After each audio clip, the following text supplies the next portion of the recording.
우리 옆 사람하고 인사 나눕니다. 사랑합니다. 축복합니다. 코로나 블루로 우리는 고심을 많이 하고 있고 어려움을 많이 겪고 있습니다. 경제가 무너졌고, 그리고 우리의 관계망들이 깨어졌고 교제가 사라져 버렸습니다. 그리고 일상의 삶들이 어디론가 다 사라져 버린 느낌입니다. 그리고 우리가 평범하게 늘 일상으로 드렸던 이 예배마저도 한계에 부딪혀서 또 그 한계 속에서 우리는 예배를 드리는 우울함이, 아픔이, 상처가 있습니다. 그러다 보니까 사실은 우리의 삶이 그렇게 기쁨이라고 말하기는 어렵습니다. 더더구나 요사이 코로나 블루라고 하는 이 단어와 함께 부동산 블루라고 하는 이야기들이 떠돌고 있습니다. 열심히 살아봤자 집 가진 백수만도 못한 인생이다 라고 하는 것이죠. 사실 집 한 채 마련해서 안정된 삶을 누리려고 그러면요, 쪼이고 절약하고 해도 수십 년의 세월이 걸려도 사실 살까 말까, 이게 우리네 인생입니다.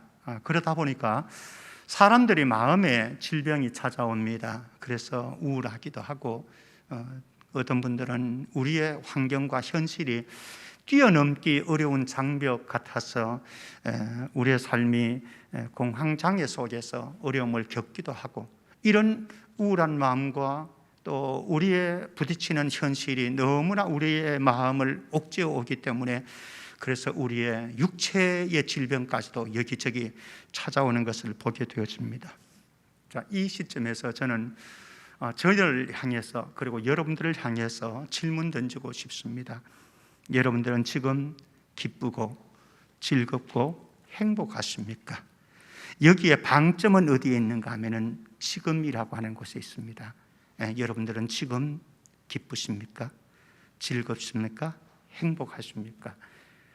사실은 고통으로 얼룩진 세상을 바라보면은 이거는 하나님의 디자인, 원래의 하나님의 디자인은 분명히 아닙니다. 그러나 우리는 죄로 얼룩진, 죄가 침투한 우리네 삶의 현실이라고 하는 것은 그 누구도 저항할 수 없고 부인할 수도 없는 상황입니다. 그래서 많은 사람들이 고통 속에서 신음하고 아파하고 갈등하고 밤잠을 자지 못하는 이런 경우들도 많습니다. 그래서 우리의 마음에는 기쁨이라고 하는 것, 즐거움이라고 하는 것 다 사라진 느낌입니다. 그런데 그럼에도 불구하고 하나님께서 우리에게 원하시는 것은 있습니다. 오늘 결론적인 말씀을 먼저 드릴 것 같습니다.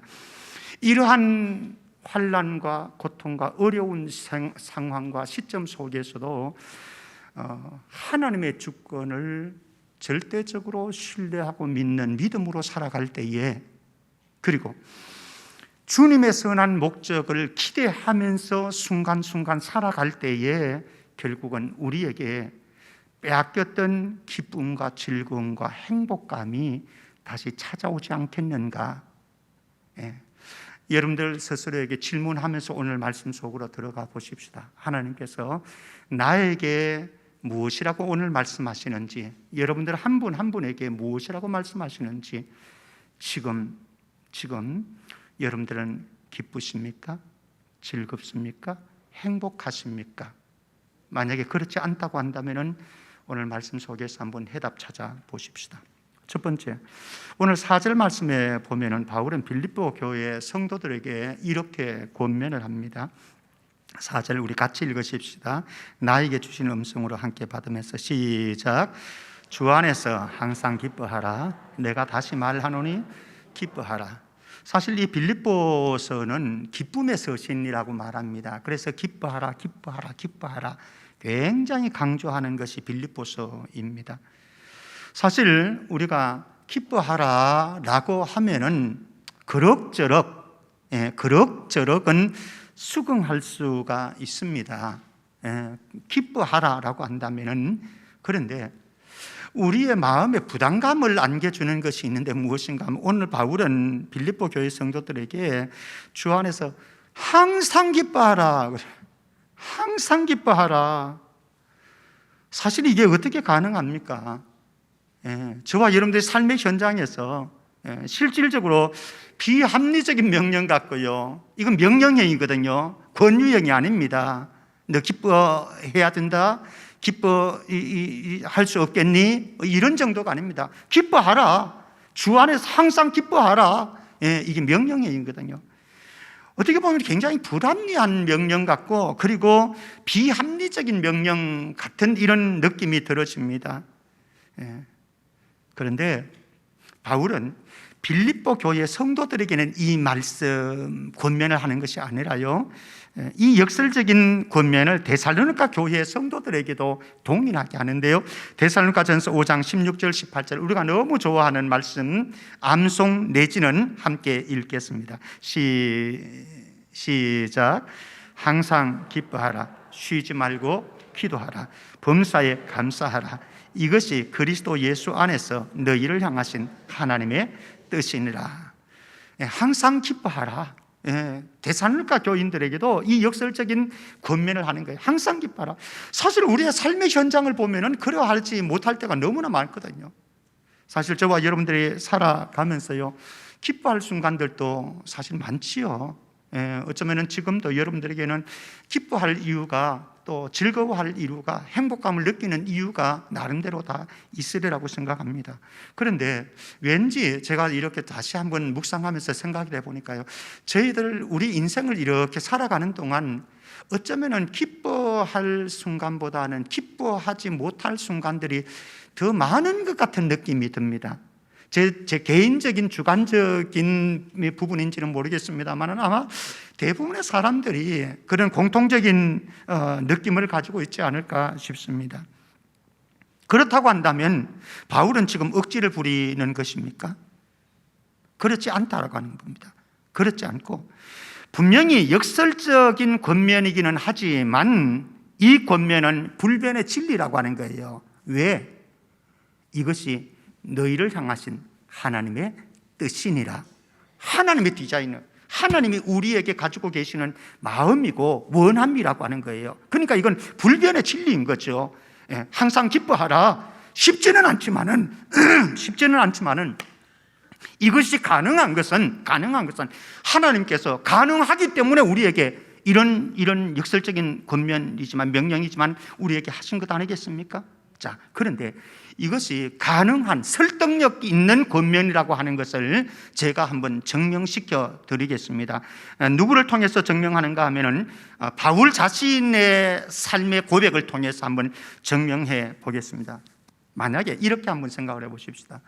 바울이 어려운 인생 삶의 현장에서 항상 기뻐하라 라고 말을 했지만은, 그러나 그 마음에 기쁨이 없다고 한다면, 행복감이 없다고 한다면, 바울의 이 항상 기뻐하라고 하는 이 말씀이 설득력이 있습니까? 없습니까?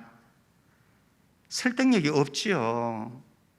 자기도 못하면서 자기도 안 하면서 이렇게 되는 것 아니겠습니까? 그러면은 바울이 정말 불가능한 상황처럼 보이는데 그 속에서도 바울은 스스로 이 행복감을, 즐거움을, 기쁨을 누리고 있는가? 누리고 있다고 한다면 그것은 설득력 있는 권면, 명령 아니겠습니까?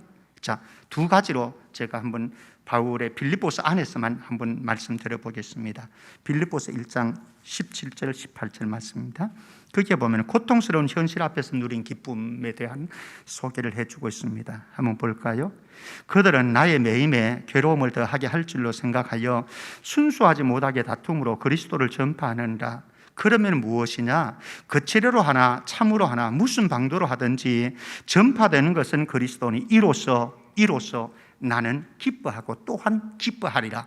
여기 보십시오. 바울이 분명히 나는 기뻐하고 또한 기뻐하리라 말씀합니다. 그런데 중요한 것은 그 앞에 내용들인 거죠.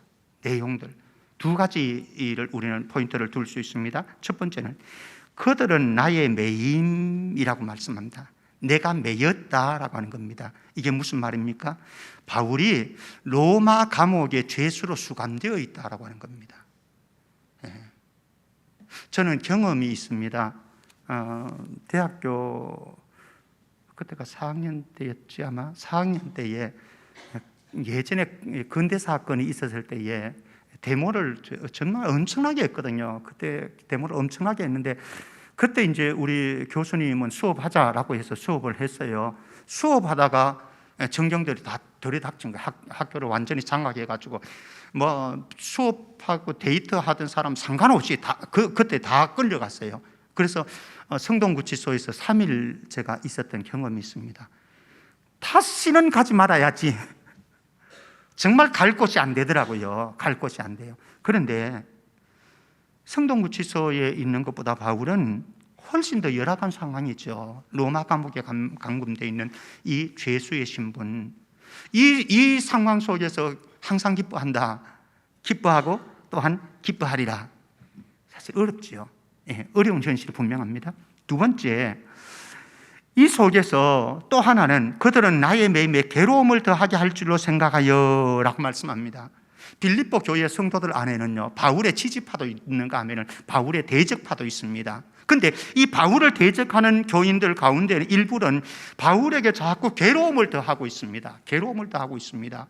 그러니까 그들이 괴롭히는 괴로움에 바울은 더 힘들 수도 있는 거죠. 로마 감옥에 갇혀 있는 것만 해도 힘든데 빌립보 교인들이 또 대적하는 그 대적함으로 인해서 바울은 더 힘들 수도 있습니다. 그런데 그런 현실 속에서도, 고통스러운 현실 앞에서도 바울은 나는 기뻐하고 또한 기뻐하리라. 이 정도면 됐죠. 뭐. 그의 삶으로 증명한 것 아니겠습니까? 자, 두 번째 하나 더. 빌립보서 2장 17절 18절 말씀입니다. 여기서는 죽음을 앞둔 죄수의 신분으로 누린 기쁨인데요, 빌립보서 2장 17절 18절 제가 읽어드립니다. 만일 너희 믿음의 제물과 섬김 위에 내가 나를 전제로 드릴지라도 나는 기뻐하고 너희 무리와 함께 기뻐하리니 이와 같이 너희도 기뻐하고 나와 함께 기뻐하라. 여기 보십시오. 나는 기뻐하고 너희 무리와 함께 기뻐한다 말씀합니다. 기뻐한다, 기뻐한다 두 번이나 표현합니다.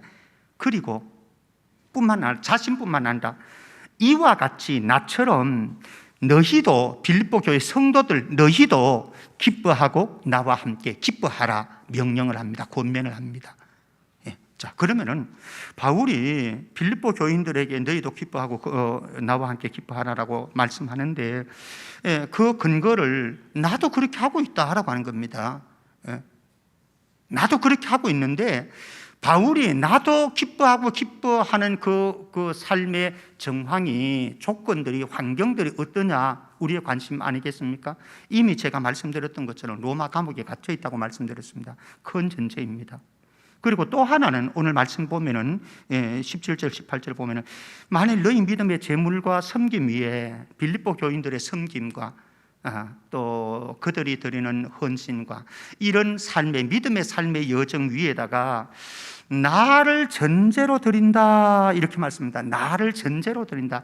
전제라고 하는 것은요, 구약시대의 제사 가운데 마지막 단계를 말하고 있습니다. 그런데 이 제사 마지막 단계로서 무엇을 하는가 하면 제물 위에나 그리고 제단 밑 아래에 포도주를 붓습니다. 이 포도주를 부음으로 모든 제사가 완전하게 되어졌다라는 것을 상징하는 것을 전제라고 말합니다.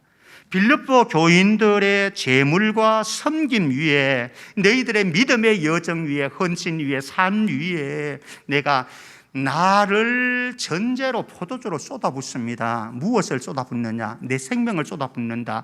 내 피를 쏟아붓는다. 이게 무슨 말입니까? 순교한다라고 하는 거죠. 그래서 지금 이 말씀은 바울이 죽음이 임박했음을 느끼고 있습니다. 사형 선고가 떨어질 줄을 그는 감지하고 있습니다. 그래서 그 사형 선고가 떨어져서 감옥에서 순교를 당하게 될 상황을 바라보면서 그러면서 말을 하기를 나는 기뻐하고 너희 무리와 함께 기뻐하리니 너희도 그러해라 이렇게 말씀을 합니다. 사실 바울이 그런 기쁨을 누리지 못하면서 너희는 그렇게 해라라고 한다면은 이게 설득력이 없습니다. 그러나 제가 이미 두 가지 근거 속에서 바울은 충분하게 감사할 수 없는 상황, 기뻐할 수 없는 상황, 행복감을 느낄 수 없는 상황이었지만 그 속에도 그는 기쁨을 누렸고 감사했고 행복감을 누렸고 심지어는 자기의 피를 전제로 부으면서도 기뻐할 수 있었던 이 사람이 우리들을 향해서 말씀합니다. 너희도 기뻐하고 나와 함께 기뻐하라. 충분히 설득력 있는 권면이요 명령이 아닙니까? 그렇다고 한다면은 저와 여러분들의 삶의 현장 속에서도 우리는 여전히 바울의 이 권면을 받고 우리의 삶에서 항상 기뻐하라라고 하는 이 말씀이 여러분들의 삶이 되어지기를 주의 이름으로 축복합니다. 바울이 빌립보 교인들의 상황을, 현실을, 형편을 몰라서 저런 소리 한다라고 생각지는 마십시오. 그리고 제가 여러분들의 현실과 상황과 살아가는 삶의 고민들을 몰라서 목사님이 지금 항상 기뻐하라고 하는 설교를 하시는 것이지 그렇게 생각하지는 마십시오. 여러분들이 가지고 있는 애환을 알고요, 고민을 알고 아픔을 알고 있습니다. 그러나 이것이 우리를 향한 하나님의 뜻이기 때문에 우리는 순종함으로 걸어가야만 합니다. 자, 그렇다고 한다면 어떻게 항상 기뻐할 수 있는가라고 하는 것이 우리의 과제이겠죠. 다 그렇게 살고 싶죠. 항상 기뻐하라, 살고 싶죠. 그런데 안 되는 걸 그래서 이제 그 비밀을 찾아야 되겠죠. 몇 가지 비밀을 한번 찾아보겠습니다. 첫 번째는 주 안에서 풀어가는 기쁨이다. 주 안에서 풀어가는 기쁨이다. 바울이 제시하는 키를 한번 보십시다. 4절 말씀 다시 한번 돌아가면요, 이렇게 말씀합니다. 주 안에서 항상 기뻐하라. 내가 다시 말하노니 기뻐하라. 항상 기뻐하는데 이게 어떻게 이루어질 수 있는가? 이게 어떻게 도저히 불가능한 현실과 환경이고 우리의 삶의 여정인데 어떻게 내가 항상 기뻐하는 삶을 살아갈 수 있는가? 그 근거를 주 안에서, in Christ, 예수 그리스도 안에서라고 말씀합니다. 여기 주 안에서라고 하는 표현은 두 가지 차원이 있습니다. 하나는 주님으로 인해서 장차 나타날 미래의 영광을 바라보라. 저는 아내가 반찬을 해주고 음식을 해주면은요, 그리고 또 식당에 가서 음식을 먹으면은 늘 감사한 마음입니다. 이거 맛없다 이런 소리를 거의 안 해요. 할 때는 있겠지만은 거의 안 합니다. 반찬 두세 가지 아내가 내놓아도 먹고 나면은 여보 고마워 잘 먹었어, 그럽니다. 근데 이게 립 서비스가 아니고, 아내에게 하는 립 서비스가 아니고요, 정말 감사한 거예요. 왜 감사하냐? 60년대, 저는 이제 60년대생이니까 60년대를 생각해 보고요, 70년대를 살았던 어린 시절을 생각해 보면은 이거는 지금 먹는 우리의 반찬은요 너무 호화판이에요. 그렇지 않습니까? 그러니까 그 시절만 생각하면은 너무나 감사한 거예요. 저는 어린 시절에 정말 힘겨운 가정 형편이 힘겨운 상황 속에서 살아왔습니다. 그런데 그때도 제가 절망하지 않고 살아갈 수 있었던 건 무엇인가 하면요, 내일은 아름다운 해가 뜰 것이라고 하는 기대, 내일에 대한 기대, 내년에 대한 기대, 10년 후에 나의 모습을 바라보고 20년, 30년 후에 나의 모습을 바라보면서 그러면서 힘겨운 현실들을 느끼니 이겨갔습니다. 주 안에서라고 하는 표현이 그거예요. 지금은 우리가 고달프고 지금은 밤잠을 못 이루는 그런 때가 있지만은, 그러나 예수 그리스도 안에서 우리가 이 땅을 떠날 때는 저 하늘나라가 예비되어 있는데 거기에서는 완전한 기쁨과 완전한 즐거움과 완전한 안식과 완전한 행복이 예비되어 있습니다. 그날을 바라보니까 기뻐하고 즐거워할 수 있는 거죠. 또 하나, 두 번째, 여기서 주 안에서라고 하는 표현은 주님을 전적으로 의지하는 가운데서 기뻐하라, 이런 말씀이기도 합니다. 사실은 우리의 현실을 바라보게 되어지면요, 기쁨이라고 하는 것, 즐거움이라고 하는 것, 행복이라고 하는 것, 사실은 말하기가 어렵습니다. 그런데 그런 열악한 환경, 힘겨운 현실 속에서도 기뻐할 수 있는 것은 주님이 우리와 함께 하시기 때문입니다. 주님이 하실 일을 기대하는 거예요. 주님이 하실 일을 기대하는 거예요. 죽으신 주님 아니지 않아요? 하나님이 죽으신 분이십니까?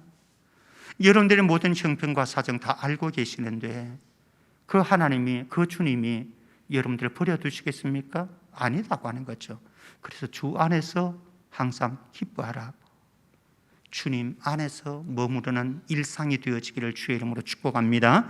두 번째, 바울이 제시하는 키는 주 안에서라고 하는 것이었습니다. 예수님이 제시하는 키도 한번 보십시다. 요한복음 15장 11절 말씀입니다. 요한복음 15장 11절 제가 봅니다. 내가 이것을 너희에게 이름은 내 기쁨이 너희 안에 있어 너희 기쁨을 충만하게 하려 함이라. 주님께서는 저와 여러분들이요, 제자인 예수님의 제자들이 이 땅을 살아가면서 기쁨이 충만한 삶을 살기를 원해요. 저와 여러분들의 현실에 상관없이, 우리에게 일어나는 사건에 상관없이 주님이 기대하시는 것은 기쁨이 충만한, 즐거움이 충만한 삶을 살기를 원하십니다. 이게 주님의 마음, 하나님의 마음이에요. 그런데 문제는 제가 말씀드렸듯이 어떻게 충만한 기쁨 가운데, 즐거움 가운데 살고 싶지만 어떻게 살아갑니까? 현실이 안 그런데요.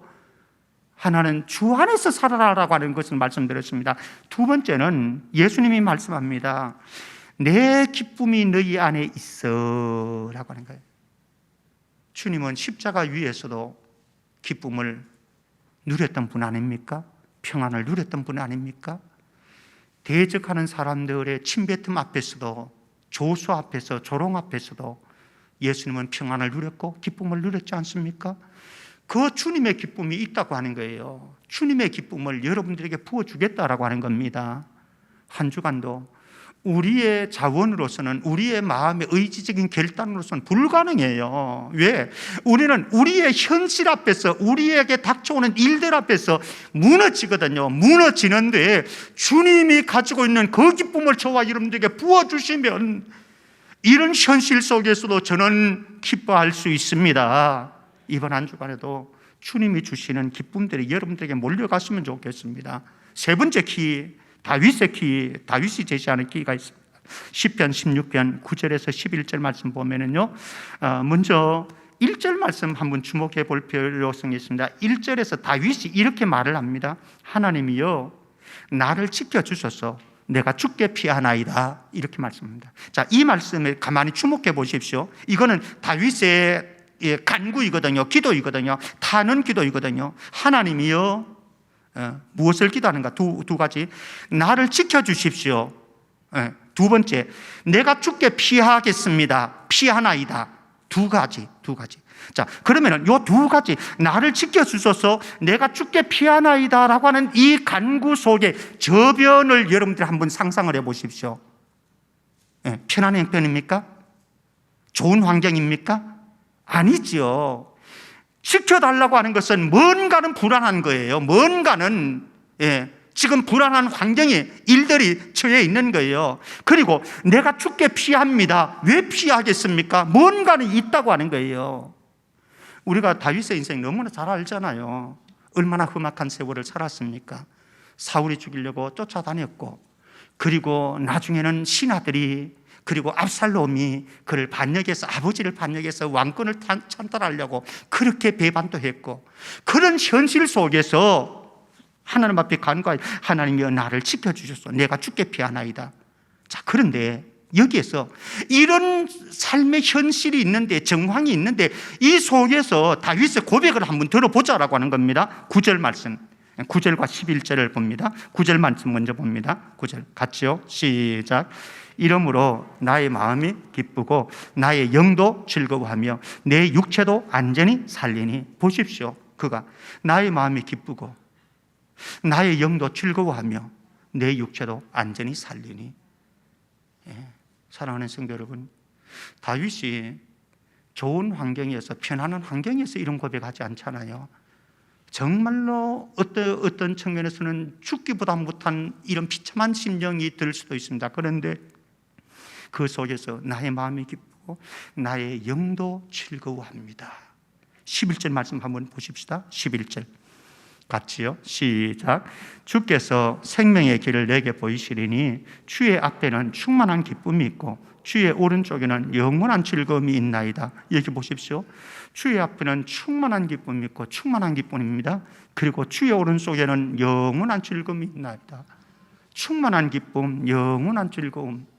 사실은 다윗의 형편을 보면은, 상황을 보면은 이것과는 정말 차원이 달라요.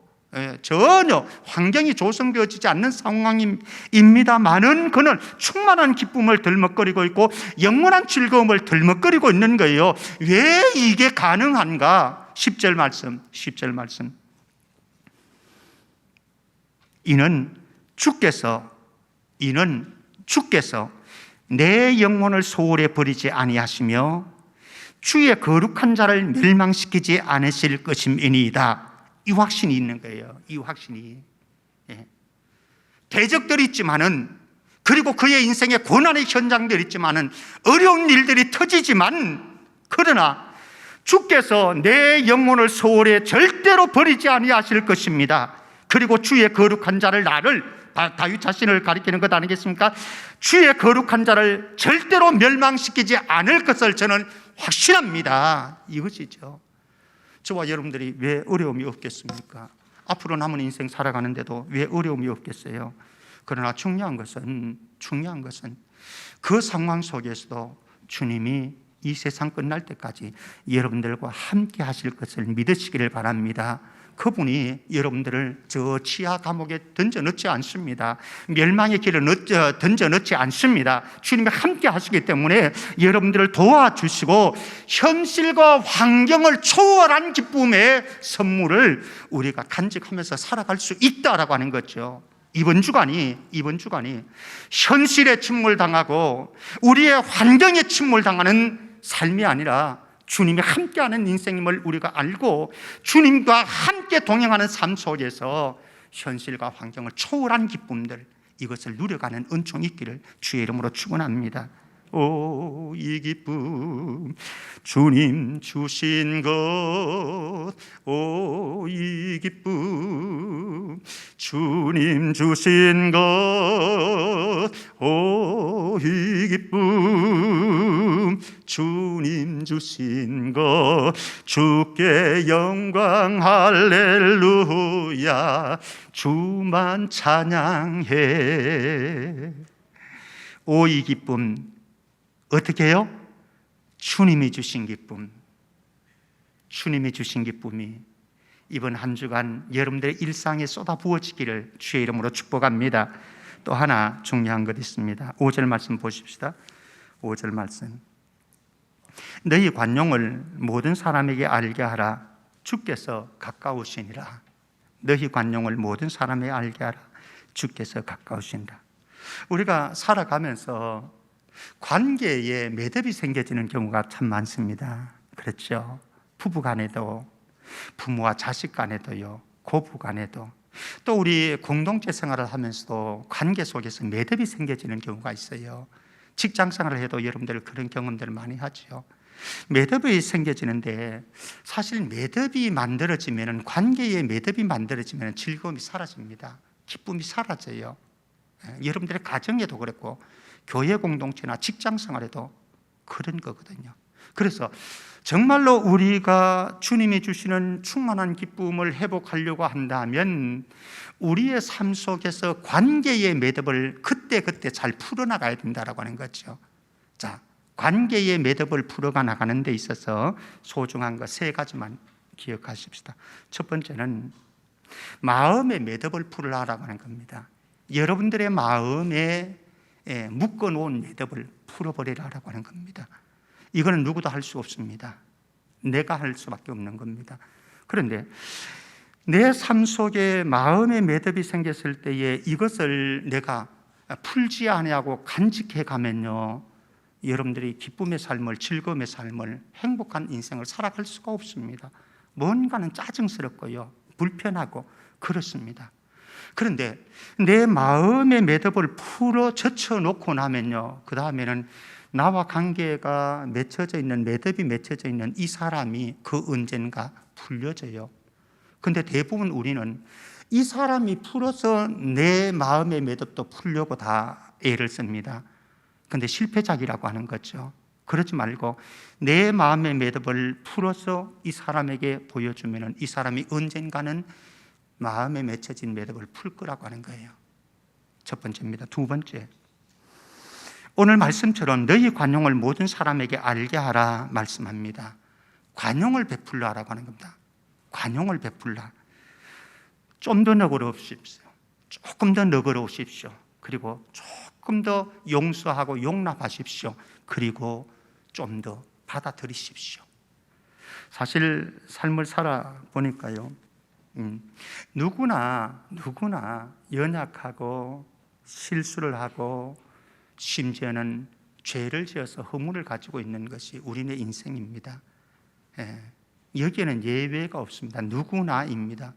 근데 우리가 삶을 살아갈 때에 가지고 있는 특성 하나가 있어요. 무엇인가 하면은 나는 실수를 하지 않고, 나는 연약하지 않고, 나는 허물을 가지고 있지 않을 거라고 하는 단서를 가지고, 그런데 너는 왜 실수하니? 너는 왜 허물을 가지고 있니? 이런 시각인 거죠. 마치 내로남불인 거죠. 그러나 우리가 잘 알고 있듯이 우리 모두가 비슷한 존재입니다. 동일한 존재입니다. 나도 실수하고 너도 실수하고. 그런데 우리 모두는 나는 나 자신에 대해서는 너무 너그러운가 하면은 당신에 대해서는, 다른 사람에 대해서는 우리는 너무 엄격하고 까다롭습니다. 그러니까 풀려지지가 않는 거죠. 부탁합니다. 좀 더 너그러우십시오. 좀 더 용서하시고 용납하시고 조금 더 받아들여도 괜찮습니다. 세 번째, 관계의 매듭을 풀기 위해서 생각의 지평을 넓혀주십시오. 생각의 지평. 사실 세월을 조금 살다 보니까, 또 가정생활에 세월이 흐르다 보니까 한때는, 그때는 죽고 살 것처럼 목숨 걸고 그냥 싸웠어요. 그런데 세월이 이렇게 흐르고 보니까요, 사실 그럴 필요도 없어요. 그럴 필요도 없었는데 우리는 그렇게 싸우고 부부간에도 그렇게 살아왔어요. 자녀들하고도 그렇게 살아왔어요. 그런데 세월이 흘러가지고 이렇게 생각해 보니까 생각의 지평이 넓어지니까요, 별것 아니었어요. 별것 아니었어요. 그렇게 화 안 내도 됐고요, 그렇게 악을 쓰면서 그렇게 안 했어도 되는 거죠. 그래서 우리 한번 따라해 봅시다. 그럴 수도 있지 뭐. 그럴 수도 있지 뭐. 생각의 지평을 넓히라는 것. 우리 옆 사람하고 한번 인사 나누십시다. 그러려니 하고 살아갑시다. 요 세 가지만 하면요, 여러분들의 관계의 매듭을 풀어갈 수가 있을 겁니다. 마지막으로 다섯 번째, 6절 7절 말씀 한번 보십시다. 6절 7절. 아무것도 염려하지 말고 다만 모든 일에 기도와 간구로 너희 구할 것을 감사함으로 하나님께 아뢰라. 그리하면 모든 지각에 뛰어난 하나님의 평강이 그리스도 예수 안에서 너희 마음과 생각을 지키시리라. 사실 저와 여러분들이 살아가다 보면요, 염려거리가 많이 생깁니다. 불안함이 많이 생깁니다. 그런데 그때에 그 염려거리를 가지고 안달복달하지 말고 그 염려거리를 어떻게 하라고요? 주님께 맡겨버려라. 그리고 우리는 뭘 합니까? 하나님께 구하라. 하나님께 구하면 나는 할 수 없는 일들이 하나님에 의해서 만들어지더라라고 하는 거예요. 그러니까 기뻐할 수 있잖아요. 나는 아무리 하려고 안 되는데, 해도 안 되는데, 그런데 하나님이, 우리가 구하면 하나님이 움직여 주시잖아요. 그런데 하나님의 움직임을 한번 자세히 보십시오. 여기 소중한 것이 있습니다. 우리가 기도하면은 하나님께서, 하나님 이 강대상 불편하니까 이 강대상 저쪽으로 옮겨주세요. 그러면 하나님께서 바짝 들어가지고 옮겨주면 너무나 좋은데, 기도했는데도 이 강대상이 안 옮겨지네. 그런데 기도하다 보면요, 내 마음에 이 강대상을 옮기려고 했던 이 마음들이 자연스럽게 여기 있어도 괜찮은 것처럼 평안하게 느껴져 버려요. 여러분들의 삶의 현장을 가만히 보십시오. 여러분들이 막 기도를 하는데 때로는 그 기도를 하면서 이것 때문에 너무나 힘들었는데 내 마음에 자유함이 없고 기쁨이 없고 평안함이 없었는데 기도를 하면서 하나님께서 오늘 말씀 그대로 너희 구할 것을 감사함으로 아뢰라, 하나님께 아뢰라. 그리하면 모든 지각에 뛰어난 하나님의 평강이 그리스도 예수 안에서 너희 마음과 생각을 지키시리라. 병사를 보초를 보내가지고요, 내 마음과 생각을 딱 지키고 있는 거예요. 그래서 흔들리지 않도록, 불안하지 않도록, 염려에 절망감이 빠지지 않도록 우리의 마음을 탁 지켜주시니까, 우리의 마음을 탁 지켜주셔서 우리가 어떤 상황 속에서, 이 현실 속에서 믿음으로 걸어가니까 어느 때 보니까 이게 저쪽으로 옮겨져 있네요. 이게 우리의 기도의 여정 아닙니까? 영성의 여정 아닙니까? 사랑하는 성도 여러분, 여러분들이 현재 가지고 있는 불안함이 있다고 한다면, 염려가 있다고 한다면 그것을 하나님의 보좌로 올려드릴 수 있기를 바랍니다. 올려드리면 하나님께서 일하십니다. 내가 할 수 없는 일, 하나님의 방법으로, 하나님의 때에 맞게 하나님께서 움직여 가십니다. 말씀 맺습니다. 성도는 이런 존재입니다. 고린도후서 6장 10절 말씀 보십시오. 성도는 어떤 존재인가? 한 부분만 봅니다. 근심하는 자 같더나, 근심하는 자 같더나. 여러분들을 바라볼 때 다 근심하는 자 같은데 뭐가 있다고요? 항상 기뻐하고. 이런 축복이 있기를 바랍니다. 사실 근심 떠날 때가 있겠습니까? 염려가 우리에게 왜 안 다가오겠습니까? 불안한 일들이 왜 안 다가오겠습니까? 그러나 항상 기뻐하고, 우리의 삶의 정체성입니다. 그리고 또 하나, 요한복음 16장 22절, 요한복음 16장 22절 같이 한번 읽을까요? 시작. 지금은 너희가 근심하나 내가 다시 너희를 보리니 너희 마음이 기쁠 것이요 너희 기쁨을 빼앗을 자가 없으리라.